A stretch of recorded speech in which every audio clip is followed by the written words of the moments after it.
على أهل البدع والأهواء، أهل البدع العقائدية وأهل البدع السياسية.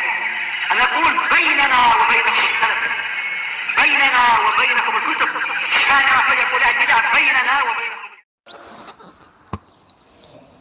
بسم الله الرحمن الرحيم. الحمد لله حمدا كثيرا طيبا مباركا فيه كما يحب ربنا ويرضى. أشهد أن لا إله إلا الله وحده لا شريك له، وأشهد أن محمدا عبده ورسوله نبي الله وخليله صلى الله عليه وعلى آله وسلم تسليما مزيدا لا نبي بعده. Ikhwani fi din, a'azzani wa azzakumullah wa barakallahu fikum. Kita lanjutkan bacaan terhadap kitab hadis pilihan yang diambil dari kitab Umdatul Ahkam, kitab Shiyam, yang kita iringi dengan masail, beberapa faedah yang dinukilkan dari kitab Asy-Syaikh Abdul Hamid Al-Hajuri waffaqahullah, yaitu kitab Fathus Salam bi muhimmati ahkamis shiyam. Fathus Salam bi muhimmati ahkamis shiyam. Sekarang kita masih berada pada pembahasan pembatal puasa. Namun pembatal puasa yang diperselisihkan para ulama. Kalau yang kemarin sepakati ya, seperti makan, minum, berhubungan badan itu ijma' sudah batal. Nah, sekarang apa saja pembatal puasa yang diperselisihkan para ulama? Yang pertama adalah al-qai'. Al-qai' itu muntah. Jadi para ulama silang pendapat mengenai muntah itu batalkan puasa atau tidak. Ada yang mengatakan batal kalau disengaja. Ada yang mengatakan tidak batal kalau enggak disengaja. Namun kita ambil yang kuat saja. Kalau Asy-Syaikh Abdul Hamid waffaqahullah, beliau menguatkan was-shahih anal qai' la yuftir. Yang sahih bahwasanya muntah itu tidak membatalkan puasa. La muta'ammidan wala ghasiban. Li adami thubutil hadits fi dzalik, ini yang kuat. Muntah itu tidak membatalkan puasa baik disengaja maupun tidak disengaja. Paham ya? Dia misalkan sengaja dikeluarkan, kalau keluar ya, itu enggak batal puasanya. Atau dia enggak sengaja muntah, enggak batal puasanya. Itu pendapat yang kuat. Paham ya? Nah, karena nanti mereka para ulama menggunakan apa? Kaidah. Barakallahu fikum, al-ibrah bima dakhala bima kharaj. Yang jadikan patokan itu sesuatu yang masuk bukan yang keluar. Jadi kalau yang keluar itu enggak batalkan puasa, tapi yang masuk seperti makanan, minuman masuk ke dalam batal puasanya. Seperti itu. Kemudian yang kedua, al-hijamah, berbekam. Faham ya, berbekam ya? Kalau zaman dahulu orang berbekam pakai tanduk. Tanduk yang barakallahu fikum yang ada lubang ujungnya kemudian ditiup atau yang semisalnya sehingga khawatir nanti apa? Barakallahu fikum terkena darahnya atau yang semisalnya. Kalau zaman sekarang kan ada alat canggih, alat bekam. Bagaimana hukumnya? Kalau Asy-Syaikh Muhammad bin Shalih Al-Utsaimin rahimatullah alaih, beliau merinci. Ya, merinci. Barakallahu fikum, disebutkan di situ. Kata Asy-Syaikh Abdul Hamid wafaqahullah mengenai hijamah berbekam, dhahabat jumhur ahli ilm illa anna al-hijamah la tuftir. Jumhur berpendapat bahwasannya berbekam itu tidak membatalkan puasa. Paham ya? Tapi pendapat Imam Ahmad membatalkan puasa. Kita lihat rincian Asy-Syaikh Muhammad bin Shalih Al-Utsaimin. Kata Asy-Syaikh Abdul Hamid wafaqahullah, awal masalah khilafiyah, permasalahannya memang permasalahan khilaf ini. Silang pendapat para ulama ya. Kemudian beliau menukilkan kalamnya Asy-Syaikh Muhammad bin Shalih Al-Utsaimin rahmatullahi alaih wa Syekh Ibnu Utsaimin rahmatullahi alaih tafsilun akhar. Syekh Muhammad bin Shalih Al-Utsaimin punya rincian yang lain. Kita lihat rinciannya apa? Qala idza kanat al-hijamah bil qurun, qurun tanduk. Apabila berbekamnya itu dengan tanduk, oleh seperti zaman dahulu itu, allati kanat ala ahdin Nabi sallallahu alaihi wasallam, ya, seperti yang dahulu di zaman Rasulullah sallallahu alaihi wasallam, fa innahu yuftir al-hajim wal mahjum. Maka yang dibekam dan yang membekam itu batal. Amma idza kanat al-hijamah bil ajhizah al-haditsah, adapun kalau bekamnya itu dengan alat yang canggih zaman sekarang, alat modern, Kan ada alat bekam banyak ya yang dijual itu ya, yang alat modern yang tidak dengan mulut lagi tapi dengan tangan itu. Naam. Fa innahu yuftir al-mahjum la al-hajim. Maka yang batal itu yang dibekam bukan yang membekam. Kenapa dikatakan batal? Wa dzalika anna al-hijamah tuaddi ila dha'fil muhtajim. Muhtajim artinya dikarenakan berbekam itu bisa menghantarkan kepada lemahnya orang yang dibekam. Biasanya kalau orang dibekam itu kan dikeluarkan darahnya sehingga dia lemah. Nah, karena dia lemah dan lemas tersebut ujung-ujungnya akhirnya batal gitu loh, membatalkan puasanya. Tapi ini silang pendapat ya Allah alam, kalau anak pribadi lebih cenderung barakallahu fikum berbekam kalau seandainya dia tetap kuat posisinya dan tidak sampai lemah atau semisalnya, itu tidak batal puasa. Paham ya? Tapi kalau membikin dia itu lemah, kemudian lemas, kemudian posisinya malah justru dia sakit atau semisalnya, maka di saat tersebut malah justru dia dianjurkan berbuka. Paham ya? Sehingga larinya ke situ. Kalau Asy-Syaikh Al-Albani, Al-Imam Ibnu Hazm, Imam Syafi'i dan juga Asy-Syaikh Yahya bin Ali Al-Hajuri wafaqahullah, barakallahu fikum, hadis yang sering disebutkan mengenai aftarul hajim wal mahjum, orang yang berbekam dan yang dibekam, yang membekam dan yang dibekam kedua-duanya barakallahu fikum dikatakan batal atau berbuka, mansukh, sudah dihapus, wal amal bi khilafih, dari yang diamalkan yang selainnya. Tapi walakin alladhi yadhhar, kalau Syekh Abdul Hamid wafaqahullah beliau mengatakan pendapat yang nampak bagi kami adalah anal hijamah muftirah, bahwasanya berbekam itu membatalkan puasa. Tapi sudah kami sebutkan tadi ya, rincian yang disebutkan oleh para ulama seperti Imam Syaukani dan juga yang lainnya. Barakallahu fikum, kalau menghantarkan kepada lemahnya badan orang tersebut, lemah, lemas, maka bisa membatalkan puasa. Tapi kalau posisi dia sehat, tetap tegar, tidak ada pengaruh wala syai', tidak masalah. Naam. Berikutnya, mas'alatul hukmu tabarru' biddam minas sha'im fi nahar Ramadan. Hukum donor darah. Hukum apa? Donor darah dari orang yang berpuasa di siang hari Ramadan. Ada orang butuh darah, kemudian antum puasa posisinya. Darahnya itu yang cocok ya yang punya antum itu. Akhirnya antum donorkan darah antum. Posisi antum puasa. Posisi puasa, batal enggak puasanya? Kita lihat. Wa yadkhul fi dzalika mas'alatut tabarru' biddam, masuk juga dalam permasalahan mirip dengan permasalahan perbekaman tadi itu, yaitu permasalahan donor darah. Fa idza kanatil hijamah muftirah, kalau ini pendapat Syekh Abdul Hamid ya, wafaqahullah, apabila berbekam aja membatalkan puasa, fayultahaq biha mas'alatut tabarru' biddam, maka diikutkan juga permasalahan yang mirip, yaitu apa? Donor darah bisa membatalkan puasa. Wa innaha muftiratun 'ala sahih. Menurut pendapat yang sahih dari kalangan ahlul ilm, kata Asy-Syaikh Abdul Hamid wafaqahullah, batalkan puasa. Tapi yang lebih tepat Allah alam, ana cenderung yang dirinci tadi itu. Kalau badannya tetap kuat, tegar, tidak pengaruh, tidak bikin lemah, tidak masalah, tidak sampai batalkan puasa. Tapi kalau membuat lemas, lemah, kemudian malah justru membuat bahaya untuk dirinya, ya batal. Karena nanti bisa menghantarkan pada apa? Barakallahu fikum, sakit atau semisalnya. Jadi kembali ke situ. Memang ada silang pendapat, tapi rincian tadi bagus karena posisinya kadang ada orang yang memang kalau didonorkan tetap biasa gitu loh orangnya, itu enggak ada pengaruh wala syai'. Naam. Berikutnya, mas'alatun hukmu darbil ibrah lis-shaim. Hukum suntik.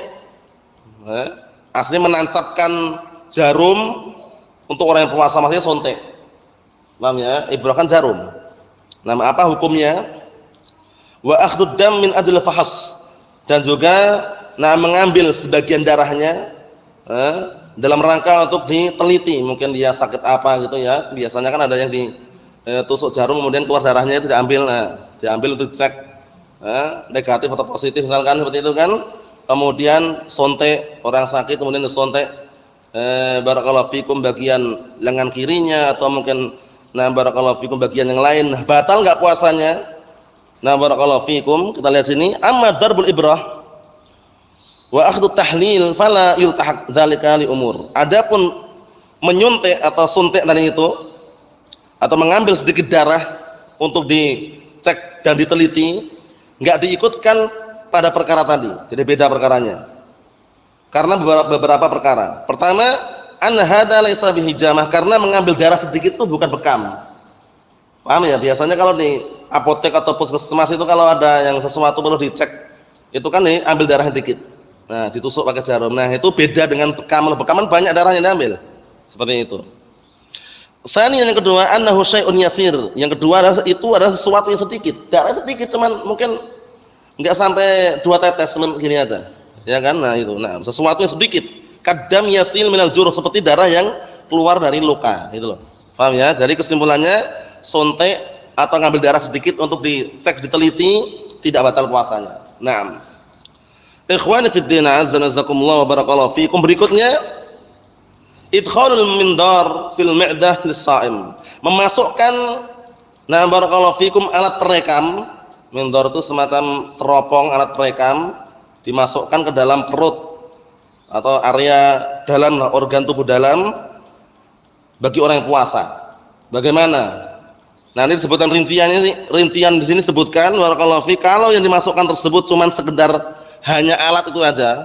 Paham ya? Alat teropong atau alat perekam tadi itu, nah barakallahu fikum, tidak ditambah yang lainnya, maka tidak sampai batalkan puasa. Paham ya? Kita lihat sini. Dzaba ba'du ahli ilm ila annahu yuftir mutlaqan. Ini yang pendapat pertama. Ahli ilm sebagiannya berpendapat bahwasanya batal secara mutlak, enggak perlu dirinci. Wa dzaba ba'duhum, dan sebagian mereka berpendapat ila tafsil, dirinci. Ini rincian ini penting ini ya. Faqala in kana yudha' 'alal mindar syai'un min ad-duhun allati talinu wa tushiluh. Penting ini. Kalau seandainya mindar tersebut, suatu alat tersebut yang dimasukkan ke dalam organ tubuh tersebut ada sedikit daripada duhun semacam minyak atau sesuatu pelicin lah gitu ya. Nah, agar lembut masuknya dan juga mudah masuknya, fa innal insan yuftir, maka dia batal puasanya. Wa amma idza kana la yudha' alaihi syai', adapun kalau enggak diletakkan sesuatu cuman benar-benar alat tok gitu dimasukkan, wa inna ma yudkhal al-jihaz, akan tapi dimasukkan alat tadi itu kama huwa fa'nam, kama hu, sebagaimana wujudnya, enggak ada tambahan wala syai', fa innahu la yuftir, maka tidak batal. Wa hadzal qaul qarib, dan pendapat inilah yang dekat dengan kebenaran. Was sahih annahu la yuftir illa an yakuna fi hadzal mindar duhnun aw nahwi. Nam aw nahwi yasilu ila al-mi'dah biwasitati hadzal mindar, fa innahu yakunu bidzalika muftiran wa la yajuzu isti'maluhu fi shaum al-wajib illa lid-darurah. Penting ini ringkasannya. Yang sahih bahwasannya tidak batal puasanya, kecuali kalau alat yang dimasukkan ini, alat perekam ini, teropong atau yang semisalnya ini, kecuali kalau ada apa? Semacam dahan tadi, pelicin tadi itu, minyak atau yang semisalnya, yang sampai ke mi'dah, sampai ke perut. Paham ya? Nah, barakallahu fikum, dengan perantara alat tadi itu maka jadilah dia itu batal puasanya, dan tidak boleh orang yang berpuasa menggunakan alat tersebut. Nah, barakallahu fikum, puasa wajib maksudnya kecuali darurat. Kecuali apa? Darurat. Naam. Itu kesimpulannya. Kemudian berikutnya bal'un nakhamah, menelan, nah barakallahu fikum, apa yang namanya ini? Ingus. Semacam ingus. Paham ya? Nah, jadi kan biasanya kalau orang pilek itu kan keluar ingusnya. Rasanya apa? Asin kan? Ayo. Nah, apa hukumnya? Antum lagi pilek loh. Itu misalkan. Atau antum keluarkan atau antum telan. Bagaimana hukumnya? Kita lihat sini. Amma bal'un nukhamah fariq, adapun menelan ingus dan juga ludah. Kalau ludah tetap orang enggak bisa berlepas diri. Antum atau kita selama masih normal dan sehat, ludah pasti ada terus. Paham ya? Boleh enggak nelan ludah itu loh? Sengaja didiamkan, dikumpulkan banyak itu. Itu.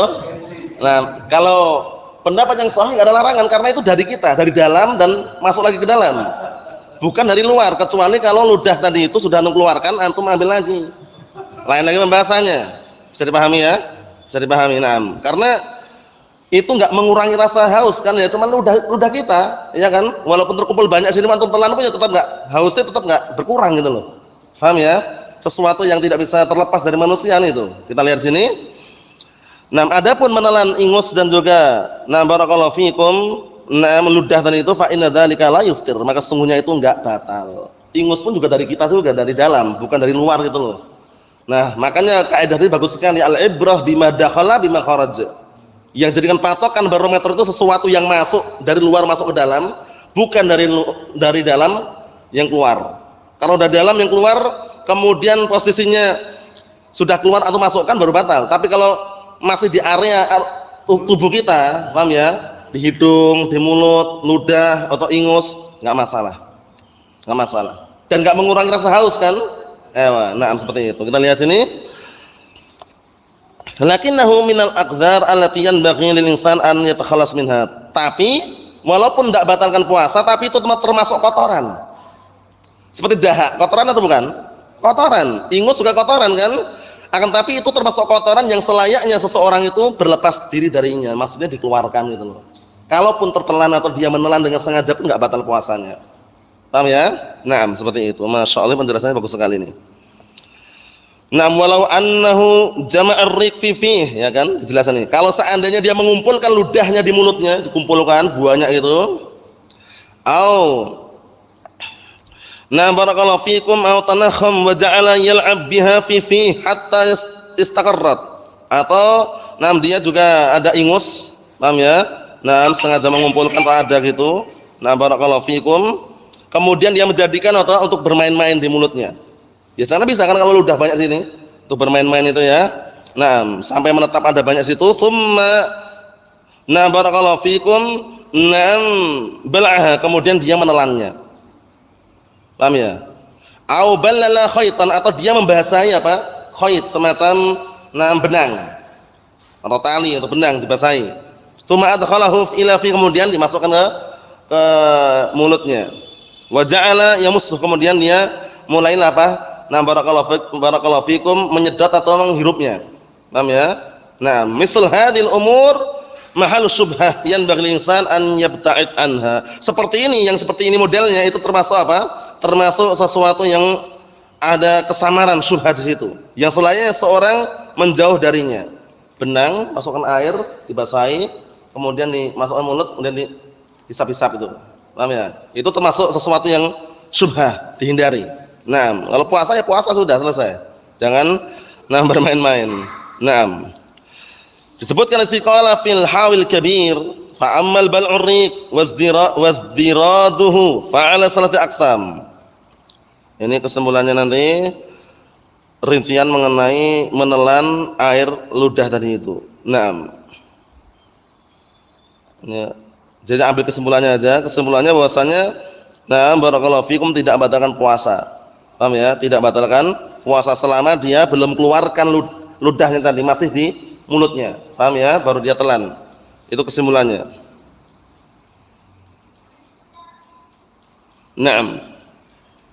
Berikutnya qauluz zur, sekarang ucapan yang dusta. Dia berpuasa tapi bohong ucapannya. Jual beli enggak jujur misalkan, nipu orang misalkan. Apakah batalkan puasa? Kita lihat qauluz zur liman kana shaiman, ucapan yang bohong, ucapan yang dusta bagi orang yang sedang puasa. Wa mimma yukhil bis-shaum qauluz zur wal amal bih, termasuk sesuatu yang bikin renggang puasanya adalah ucapan dusta dan beramal dengan kedustaan, berbuat dusta maksudnya. Fa an Abi Hurairah radhiyallahu anhu qala qala Rasulullah sallallahu alaihi wasallam man lam yada' qaulaz zur wal amal bih wal jahla falaysa lillahi hajah fi an yada'a ta'amahu wa syarabah. Barang siapa yang tidak meninggalkan ucapan dusta atau justru melakukan perbuatan dusta atau pura-pura tidak tahu dengan kedustaan tersebut, paham ya? Maka Allah Taala enggak butuh lagi dengan apa? Dengan perbuatan dia meninggalkan makanan dan minuman. Maksudnya itu enggak terima puasanya gitu ya. Enggak peduli karena puasa itu kan amalan khusus kan? Ya kan kullu amali bani Adam lah illa siyam fa innahu li wa ana ajzi bih, kata Allah Taala. Semua amalan Bani Adam itu kembali kepada Bani Adam itu kecuali puasa. Maka sungguhnya itu adalah untukku dan akulah akan membalasinya, kata Allah Subhanahu wa taala dalam hadis qudsi. Naam. Kita lihat di sini, was-shahih anhu la yubtil walakinahu ya'sam. Pendapat yang sahih kalau dia bohong, dusta, nipu, jualan tapi modal dusta. Naam, maka yang seperti ini apa? Tidak batal puasanya tapi dia berdosa. Puasanya enggak batal, cuman dia berdosa. Wah, ini harganya ada, ambilnya enggak boleh 50.000 padahal cuma 30.000 misalkan. Bohong dia. Jadi kalau jual beli, baik itu puasa atau di luar puasa, upayakan semaksimal mungkin jujur. Paham ya? Karena kejujuran membawa keberkahan. Sebagaimana hadisnya Hakim bin Hizam muttafaqun alaih, al-bai'ani bil khiyar ma lam yatafarraqa. Jual beli itu boleh saling milih selama belum berpisah. Syahidnya setelahnya, fa in sadaqa wa bayyana burika lahuma fi bai'ihima. Kalau kedua-duanya jujur, penjual pembeli jujur, diberkahi transaksi keduanya. Bayangkan. Jujur. Antum jual beli, ambil untung tidak masalah tapi jujur itu loh, jangan bohong. Kalau barangnya KW ya bilang ada KW. Jangan bilang barangnya ori ini, tapi nomor 2. Ya sama aja. Kalau seandainya ori benar enggak masalah, tapi kalau KW dibilang ori, paham ya, hati-hati, jangan sampai menipu. Kalau kedua-duanya jujur, diberkahi transaksi mereka berdua. Fa in kadzaba wa katama muhiqat barakatu bai'ihima. Tapi kalau kedua-duanya bohong, dusta, saling menutup-nutupi, enggak terang-terangan, enggak jujur, dicabut, dihapus keberkahan keduanya. Jadi jual beli itu jujur. Mau jual beli apa saja, offline, online, jujur. Ya, kalau KW ya bilang KW, kalau bekas bilang bekas. Paham ya? Seperti orang lagi jualan jubah haraman bekas. Ya, dia pulang dari umroh, dari haji, bawa banyak dari Saudi dia. Paham ya? Dia cara mempromosikannya ini baru semua ini, baru nih. Jubahnya baru-baru ini. Jangan bilang baru, bekas masih bagus itu aja. Ya kan? Kalau bilang baru kan orang terkesan, baru bajunya, jubahnya. Bilang aja bekas tapi masih bagus. Paham ya? Karena ucapan baru itu kan orang terpetik di benaknya ya baru, jubah baru itu loh. Paham ya?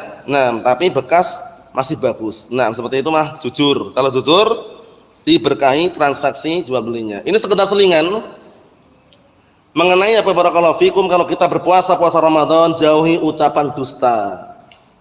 Berbuat perbuatan dusta. Ya ayyuhalladzina amanu taqullaha wa qulu qaulan sadida. Wahai orang yang beriman, bertakwalah kalian kepada Allah Subhanahu wa taala dan ucapkan ucapan yang jujur, jangan bohong.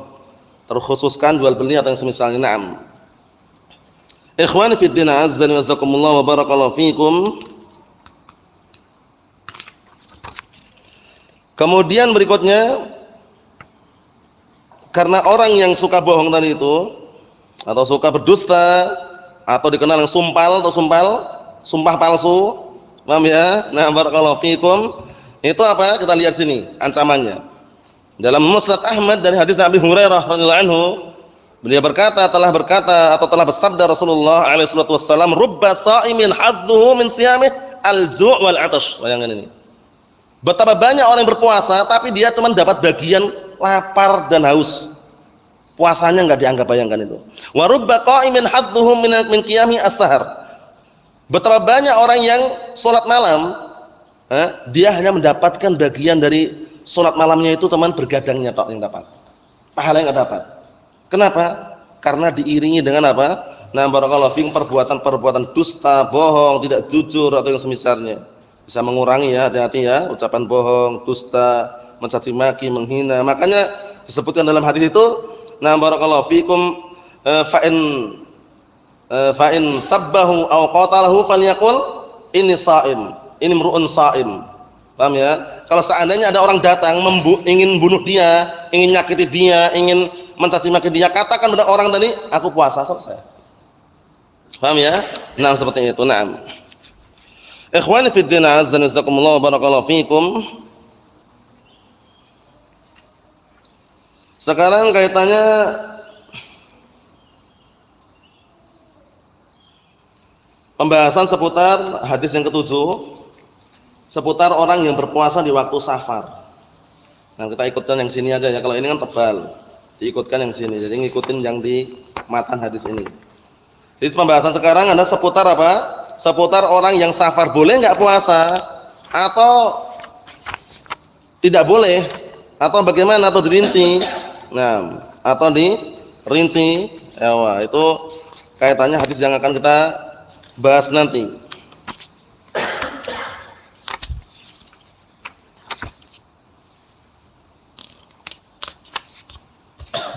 Namun sebelum kita membacakan hadis ini, barakallahu fiik, ada beberapa permasalahan lagi disebutkan aja biar tambah jelas karena ini kaitannya dengan kekeluargaan dan juga khawatir lupa, khawatir tidak paham. Ma hukmu man ata imra'atahu fi nahar Ramadan wa huwa shaim? Halaman 78. Kalau yang punya nuskhahnya. Apa hukumnya mendatangi istrinya, maksudnya adalah berhubungan badan di siang hari Ramadan dalam keadaan dia berpuasa? Hukumnya apa? Sengaja ini ya. Nah, hukumnya bagaimana? Ikhtalafal ulama'u fi dzalika ilal aqwal. Para ulama silang pendapat dalam hal tersebut menjadi beberapa pendapat. Al-awwal, pertama, jumhur ulama, mayoritas para ulama berpendapat ala anna man ata imra'atahu fi nahari Ramadan muta'ammidan wa huwa sha'im anna 'alaihi kaffarah. Barang siapa yang mendatangi istrinya berhubungan badan, maksudnya di siang hari Ramadan dengan sengaja dalam keadaan dia berpuasa, maka kafarah dia. Berarti yang kita pahami kalau kondisinya enggak puasa, mungkin lagi safar, nggak ada kafarah. Dia lagi safar misalkan, safar sama istrinya, safar ke suatu tempat itu ya. Nah kemudian qadarullah berhubungan, nggak kafarah, karena posisi dia kan lagi safar. Ada rukhsah untuk batalkan puasanya di situ kan. Yang dilarang itu menyengaja safar untuk berhubungan. Paham? Karena ada hilah nanti disebutkan para ulama itu di kitab-kitab mereka. Jadi yang dilarang itu hilah. Hilah itu semacam tipu muslihat. Dia itu inginnya itu mensiasati hadis itu loh. Disiasati dia sengaja safar biar apa? Batal puasanya baru berhubungan, enggak boleh. Paham ya? Tapi kalau ternyata ditakdirkan dia safar kok berhubungan, enggak ada kafarah. Bisa dipahami ya? Ayo nah, jangan sampai keliru. Jangan sampai keliru. Kita lihat di sini. Itu pendapat pertama. Asal yang kedua, alla kafarata alaihi wa hada qaul Ibnu Sirin wa Nakhai wa Sya'bi wa khilafuhum ghairu mu'tabar. Yang kesimpulannya yang kuat adalah yang pertama tadi. Kafarah. Kafarahnya apa? Kita lihat. Nah, sebelum kafarahnya siapa yang diwajibkan kafarah, laki-lakinya atau perempuannya? Paham ya? Istrinya atau suaminya? Nah, kita lihat. Man talzamul kafarah, siapa yang diharuskan bayar kafarah? Para ulama silang pendapat was-sahih ini yang sahih ya, diingat-ingat ya. Jangan sampai nanti malah keliru istrinya bayar kafarah misalkan. Kita lihat yang sahih. Nah, barakallahu fikum. Yang sahih alla kafarata 'alan nisa, enggak ada kafarah bagi wanita tadi. Jadi suaminya yang bayar kafarah. Li'anna Nabi sallallahu alaihi wasallam qad dalla ar-rajul 'ala al-hukm alladhi yajhaluhu wa lam ya'murha bil kafarah. Dikarenakan waktu itu Rasulullah mengarahkan, menunjukkan kepada lelaki tersebut dengan suatu hukum yang dia awal mulanya enggak tahu, tapi enggak merintahkan wanita tadi untuk bayar kafarah. Berarti laki-lakinya yang bayar. Paham ya? Nah, bukan istrinya ya, tapi suaminya. Nah, yang bayar kafarah, walaupun bisa dikatakan dua-duanya kan istilahnya berhubungan ya, tapi yang suruh bayar kafarah dibebankan adalah suaminya. Naam, itu pendapat jumhur ya, jumhur ahlul ilm, bahwa kafarah tajib 'ala rajul. Naam, barakallahu fikum. Afan, itu pendapat yang sahih. Adapun jumhur ahlul ilm mengatakan dua-duanya wajib. Tapi pendapat yang sahih tadi itu, pendapat yang sahih bahwasanya apa? Untuk perempuan enggak ada kafarah, tapi dikembalikan kepada lelakinya. Naam. Nah, sekarang apa kafarahnya? Mas'alatun at-tartib fil kafarah. Urut-urutan dalam kafarah tersebut ada 3 pilihan urut-urutannya. Nah, barakallahu fikum. Apa itu? Yang pertama, barakallahu fikum hafizakumullah, adalah bebaskan budak.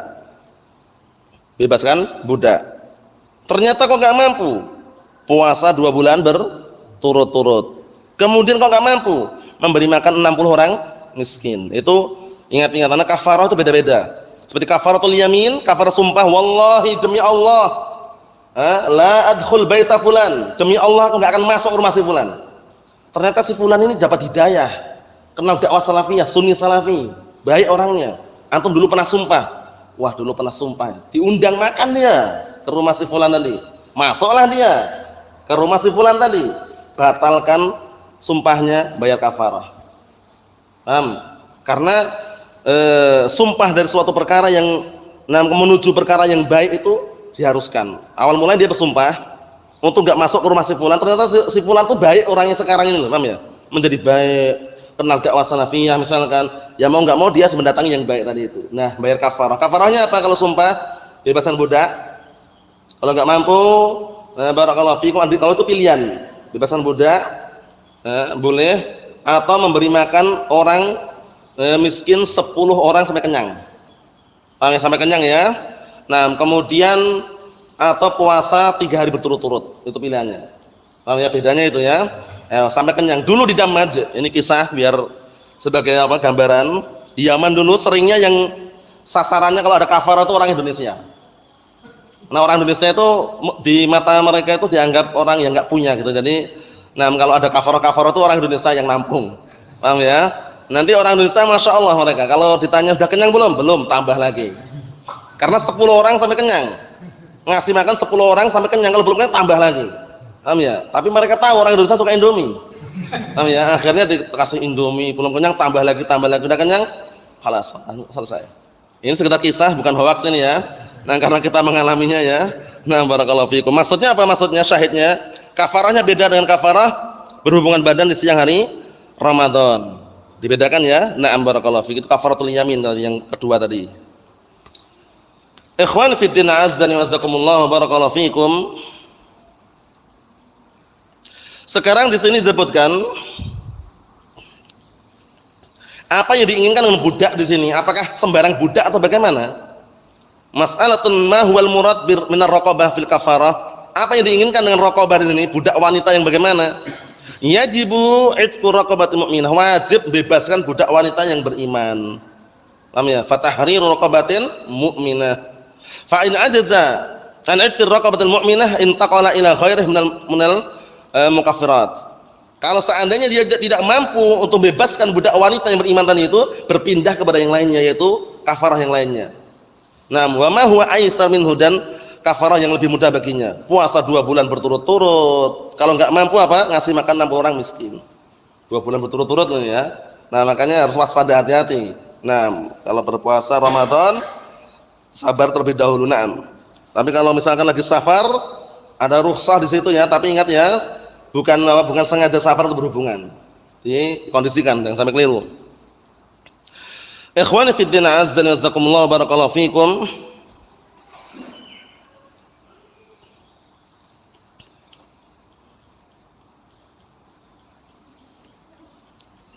Sekarang ketika dia di siang hari Ramadan tadi berhubungan badan, apakah nanti di hari-hari yang lain mengqadha? Otomatis kan batal puasanya. Mengqadha enggak gitu loh. Kalau udah bayar kafarah padahal. Kita lihat. Hal 'ala man aftara bi jima'i ahli fi nahari Ramadan wa huwa sha'im an yaqdiya dzalikal yaum alladhi afsadahu bil jima'? Apakah orang yang berbuka puasa dengan berhubungan badan di siang hari Ramadan dalam keadaan dia berpuasa, apakah perlu mengqadha hari yang dia merusaknya dengan apa? Dengan berhubungan badan tadi itu? Kita lihat. Wa fil hadits min al-ahkam anna ar-rajul idza ata ahlahu fi nahar Ramadan wa huwa sha'im faqad aftar wa 'alaihi al-qada' wal kaffarah 'ala qauli jamaahiril ulama. Berdasarkan pendapat jumhur, yaitu mayoritas para ulama, di samping dia kafarah tetap mengqada' nanti di hari-hari yang lain. Paham ya? Seperti itu, na'am. Ikhwani fid din azzani wajazakumullah barakallahu fikum. Sekarang kalau ternyata paksaan. Nah, kalau paksaan kita lihat. Mas'alatun idza kanatil mar'ah mukrahah 'alal jima'. Sekarang perempuan dipaksa. Istrinya dipaksa. Fa hal yajibu 'alaiha al-qada'? Apakah barakallahu fikum istri tersebut nanti juga ikut wajib mengqada'? Kan dipaksa. Dipaksa sama suaminya. Kalau pertama tadi kasusnya kan bukan paksaan. Dua-duanya tetap mengqada'. Suaminya kafarah dan mengqada'. Kalau istrinya mengqada' saja tapi enggak kafarah. Nah, sekarang kalau istrinya apa barakallahu fikum dipaksa. Kalau istrinya dipaksa. Nah, barakallahu fikum kalau istrinya dipaksa. Kita lihat sini. Ada 3 pendapat. 3 pendapat sini. Wa idza ukrihatil mar'ah faqad ikhtalafa al-ulama fi dzalik. Kalau perempuannya yang dipaksa, para ulama silang pendapat. Pertama, fa dzahaba ba'dhum ila wujubil qada' 'alaiha. Pendapat pertama wajib mengqada' juga perempuannya walaupun dipaksa. Pendapat yang kedua ila annahu la qada' 'alaiha. Yang kedua tidak mengqada' karena dipaksa. Karena dipaksa. Pendapat kata beliau wa hadha huwa shahih, ini yang kedua ini yang sahih. Jadi karena dia dipaksa, dia enggak mengqada'nya. Yang mengqada' siapa? Ya suaminya. Na'am. In kana ikrahuha muhaqqaqan, kalau benar-benar dia dipaksa. Qala Allah azza wa jalla, Allah Ta'ala mengatakan illa man ukriha wa qalbuhu mutmainnun bil iman, kecuali orang yang dipaksa dalam keadaan hatinya tetap tenang dengan keimanan.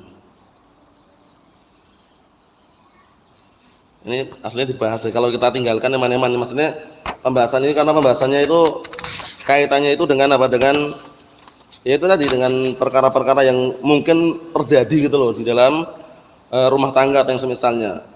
Kita lihat aja ya. Hukmu man tala'a 'alaihil fajr wa huwa yujami' ahlah. Hukum sudah terbit fajar, fajar shadiq ini ya. Waktu subuh sudah masuk, dalam keadaan dia berhubungan badan dengan istrinya. Paham? Sahur gitu, lagi waktu sahur, makan sahur berhubungan dia. Ternyata setelah itu sudah masuk fajar itu loh. Bagaimana kalau posisi keadaan seperti itu? Kita lihat sini. Was-sahih annahu idza istadama anna 'alil qada wal kafarah wa huwa tarjih al-Imam Ibnu Qudamah rahmatullahi alaihi fil Mughni. Masyaallah, ini yang kuat ini. Pendapat yang kuat, yang sahih, kalau dia melanjutkan, sudah tahu waktu subuh kok malah lanjut gitu, dilanjutkan, wajib dia mengqadha dan kafarah. Belum? Wajib mengqadha dan kafarah. Ini pendapat yang kuat oleh Imam Ibnu Qudamah dalam Mughni. Jadi bagaimana solusi yang terbaik? Ya ketika kau tahu dah itu sudah waktu subuh, berhenti. Paham ya? Mau enggak mau berhenti sudah. Jangan lanjutkan batal sudah. Batal qadha kafarah yang laki-laki. Ya seperti itu. Hukmu man jama'a fi yaumin wahid marratain. Nah, sekarang kalau sudah tahu siang hari Ramadan, kalau berhubungan kan dari kafarah, tapi dia berhubungan 2 kali. Apakah kafarahnya 2 kali? Ini penting nih, karena ini dibahas para ulama. Paham ya? Dibahas para ulama berarti kita sebutkan kalau dia awal mulanya dia berhubungan badan sekali aja sudah apa bayar kafarahnya enggak? Nah, sekarang kalau 2 kali. Double atau bagaimana? Kafarahnya kita lihat. In jama'a fi yaumin wahid marratain fa alaihi kafarah wahidah. Kalau dalam sehari itu ya, siang hari itu misalkan berhubungan badan 2 kali, tetap kafarahnya mas sekali tok. Karena dia kan di awal permulaan kan sudah batal itu loh. Ketika yang pertama kali udah batal. Kemudian dia misalnya berhubungan lagi kan udah namanya orang batal. Cukup sekali saja kafarahnya itu. Nah, sekarang kalau bertumpuk-tumpuk kafarahnya. Idza jama'a ar-rajul ahlahu wa qabla an yu'addil kafarah jama'aha maratan ukhra fi yaumin akhar. Fa hal 'alaihi kafaratun wahidah am 'alaihi 'iddatu kafarat? Ini penting ini.